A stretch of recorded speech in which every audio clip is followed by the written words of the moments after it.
এই জবটা যে আমাকে দিচ্ছে all credit goes to CR7 Ronaldo. কারণ ফার্স্ট টাইম আমি দিতে এসেছি চাকরির পরীক্ষার জন্য, জানি না কি। এখানে সবাই গাইজ আমার মতো সিভি জমা দিয়ে সবাই ওয়েট করছে কখন ডাকবে। ভেতরেও অনেক লোকজন আছে। 1.5-2 ঘন্টা ধরে দাঁড়িয়ে আছি সিভি জমা দিয়ে, খুব বোরিং হয়ে যাচ্ছি। মানে কি করব, একবার চুল ঠিক করছি, একবার ঘুম পাচ্ছে, কিছু করার নেই। বাইরে আবার একটা বসার জায়গাও রাখিনি, এই জন্য তো আরও পা ব্যথা হয়ে যাচ্ছে। তো গাইস এটা হলো শিয়ালদা। ফাইনালি আমি অফিস থেকে ইন্টারভিউ বলো যাই বলো দিয়ে বেরিয়েছি। এখন শিয়ালদা যাচ্ছি। শিয়ালদা এটা হলো Sealdah metro station, Sealdah railway station. আমি নিয়ে এসেছি বাইকে করে যাব। তো বাইকটা করেছিলাম পার্কিং, ওখান থেকে গাড়িটা নেব। দেখো কটায় ঢুকেছি আমি তোমাদেরকে দেখাচ্ছি। এই ঠিক আছে, 11টা 27 আর এখন বাজে 1টা 27, মানে পুরো 1-1.5 ঘন্টার উপরে। গাইস পার্কিংয়ে ঢুকে গেছি, গিয়ে দেখি বাইকটা আছে কিনা আগে। হ্যাঁ বাইক আছে। বাইকটার কাছে বাইক তো আছে, কিন্তু সামনে বের করবো কী করে? ওই যে আমার বাইক। গাইস আমি অফিসের ভেতরে হেলমেটটা নিয়ে যাব না বলে, হেলমেট লক করার, বাইকের সাথে লক করার সেই লক সিস্টেমটা নেই। তো আমি কি করেছি, সিটের তলায় আমার এটা ঢুকিয়ে দিয়েছি। এ দেখো, জাস্ট সিটটা উঁচু করে, এটা অত সহজে বেরাবে না। দেখো তোমরাও করতে পারো, ঠিক আছে, যদি লক না থাকে। এই যে পুরো ঝুলছে সিটের তলায়, সিটও উঠবে না। তো তোমরাও যদি লক ফক না থাকে তোমরাও করতে পারো। আমি এই যে লকটা করবো, এই দেখো গাড়ির চাবিটা লক করলাম। এই যে যখন খুলবো, এই লকটা খুললাম, এই বেরিয়ে আসলো সিটটা। তখন আমি উঁচু করলাম হালকা, এই দেখো হেলমেট বেরিয়ে আসলো।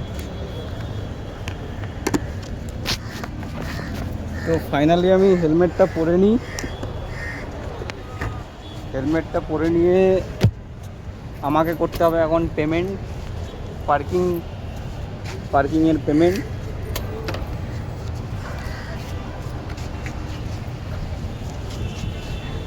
আমি আমার সিভিটা জমা দেওয়ার জন্য আমি জাস্ট শিয়ালদায়, তোমাদেরকে তো দেখালাম বাইকটা কীভাবে রাখলাম কী করে। এবার বাইকটা রেখে বিল আমাদের ওখানে সাধারণত বিল হয় কত টাকা? 10 টাকা, 15 টাকা, 20 টাকা, ঠিক আছে। আমি হার্ডলি 1.5 থেকে 2 ঘন্টা শিয়ালদা স্টেশনের ওখানে পাশের পার্কিংটায় আমি বাইকটা রেখেছি, আর আমার বিল হয়েছে এরকম 41 টাকা, 41 রুপিস। মানে ভাবছি আমি, তো আমি ভাবছি এই জবটা যদি করিও আমি কোনোদিন বাইক নিয়ে যাব না অন্তত।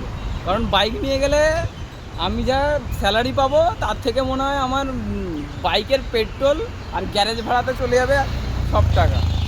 তো ট্রেনেই যাতায়াত করতে হবে। এবার আমি বাড়ি গিয়ে ভাবি যে জবটা করব কি করব না। কারণ বললো তুমি কি ইন্টারেস্টেড আছো, তাহলে তোমার সিভিটা জমা করাবো। আমি বলছি স্যার ঠিক আছে, আমি কি একটু ভেবে বলতে পারি, কারণ এই সম্বন্ধে আমার কোনো নলেজ নেই, জবের সম্বন্ধে কীভাবে কী কাজটা করতে হবে। আমি বলেও দিয়েছি যে ফ্রেশার আমি। তো বললো ঠিক আছে, তোমার সিভিটা জমা করাবো কি? আমি বলছি স্যার তাহলে সিভিটা জমা করিয়ে দিন, আমাকে একটু টাইম দিন। বলছে ঠিক আছে, আমি তোমাকে টাইম দিলাম, তুমি ভেবে বলো আমাকে 5টার দিকে, 5টা 5:30টার দিকে তোমাকে ফোন করবো। তুমি কি করবে কি করবে না সেটা ভেবে বলো। যদি করো তাহলে তোমার সব ডকুমেন্টসগুলো নিয়ে চলে আসবে, আমরা ডেট দিয়ে দেবো। আর তোমার ট্রেনিং চলবে, ঠিক আছে, 1-2 মাস মতো ট্রেনিং চলবে, এরকমই ব্যাপার। তো সব হলো। এবার 5টা 5:30টার দিকে ফোন করবে, আমি ভেবে বলবো যে করবো কি করবো না। কারণ ঠিক আছে, মানে আটকা পড়ে যেতে হয় তো জবের মধ্যে, কিন্তু যে কাজ করছিলাম ওই কাজ করেই খেতে আমার ভালো লাগছিল। তো দেখি কী করা যায়। চলো, এখন আমি রাস্তা খুঁজে পাচ্ছি না, শর্ট লেগে এসে হারিয়ে গেছি, এখন ম্যাপটা চালু করি। আর একটা কথা, যে এই জবটার, ঠিক আছে, এই জবটা যে আমাকে দিচ্ছে এর পেছনে all credit goes to CR7 Ronaldo. কারণ যে ওখানকার যে ইন্টারভিউটা নিচ্ছিল সে হলো CR7-এরই ফ্যান। তো আমিও বললাম স্যার আমিও CR7-এর ফ্যান। বলে কেন? স্যার ওর ফিটনেসটা আমার ভালো লাগে, আর ওর খেলাও আমার ভালো লাগে। CR7, all credit goes to CR7।